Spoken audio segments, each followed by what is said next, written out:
మీ జీఐఈటీ ఇప్పుడు జీజేయుగా మారింది. 2000కు పైగా ప్లేస్మెంట్స్, ఐపీఎం, కేపీఎంజీ వంటి సంస్థలతో ఇంటిగ్రేటెడ్ కోర్సులు. యూపీఎస్సీ కోచింగ్, అడ్మిషన్లు ఓపెన్.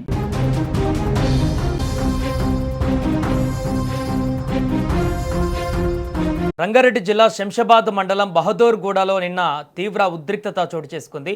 ప్రస్తుతం ఇంకా అక్కడ ఉద్రిక్త వాతావరణం అయితే కొనసాగుతుంది.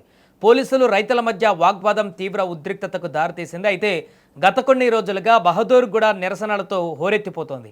బుల్లెట్ రైలు ప్రాజెక్టు కారణంగా ఇక్కడ ఆందోళనలు జరుగుతున్నాయి. ఈ ఆందోళనలు ఎంతవరకు వెళ్ళాయంటే ఏకంగా పోలీసులపైనే కారం చల్లి కుర్చీలు విసిరిగొట్టేంత దూరం వెళ్ళాయి. ఈ పరిణామాలతో బహదూర్గూడలో ఉద్రిక్తతలు తలెత్తాయి. పోలీసులు భారీ సంఖ్యలో ఇప్పుడు అక్కడ మోహరించాల్సి వచ్చింది. అసలు ఈ గొడవకు కారణం ఏమిటనే దాని గురించి ఒకసారి తెలుసుకుంటే, బహదూర్గూడలో బుల్లెట్ ట్రైన్ ప్రాజెక్టు కోసం ప్రభుత్వం భూసేకరణ చేపట్టాలని నిర్ణయించింది. అయితే స్థానిక రైతులు దీనిపైన అభ్యంతరం వ్యక్తం చేస్తున్నారు. తమ భూములు బలవంతంగా లాక్కోవద్దని, మార్కెట్కు విలువకు అనుగుణంగా పరిహారం, భూమికి బదులు భూమి వంటి అంశాలపై ముందుగానే స్పష్టమైన హామీ ఇవ్వాలని డిమాండ్ చేస్తున్నారు. ఈ డిమాండ్లతోనే గత వారం రోజులుగా అక్కడి రైతులు ఆందోళన, నిరసన కార్యక్రమాలు చేపడుతున్నారు. ఈ క్రమంలోనే శనివారం ఉదయం బహదూర్గూడలోని ప్రభుత్వ భూమికి హైడ్రా అధికారులు ఫెన్సింగ్ వేశారు. 650 ఎకరాల ప్రభుత్వ భూమికి హైడ్రా సిబ్బంది సహాయంతో రెవెన్యూ అధికారులు ఫెన్సింగ్ చేశారు. ఈ సందర్భంగా స్థానికులు, అధికారుల మధ్య వాగ్వాదం జరిగింది. ఆ భూములలో పంట సాగు చేస్తున్న రైతులు తమకు న్యాయం చేయాలంటూ కంచె వేసేందుకు వచ్చిన అధికారులను అడ్డుకున్నారు. ఫెన్సింగ్ వేయడాన్ని నిరసిస్తూ వాగ్వాదానికి కూడా దిగారు. అధికారుల తీరుకు నిరసనగా అక్కడ నినాదాలు చేశారు వారంతా కూడా. ఈ క్రమంలోనే రైతులు, పోలీసుల మధ్య తోపులాట జరగ్గా ఓ రైతు స్పృహ కోల్పోవడంతో పరిస్థితి ఒక్కసారిగా ఉద్రిక్తంగా మారింది.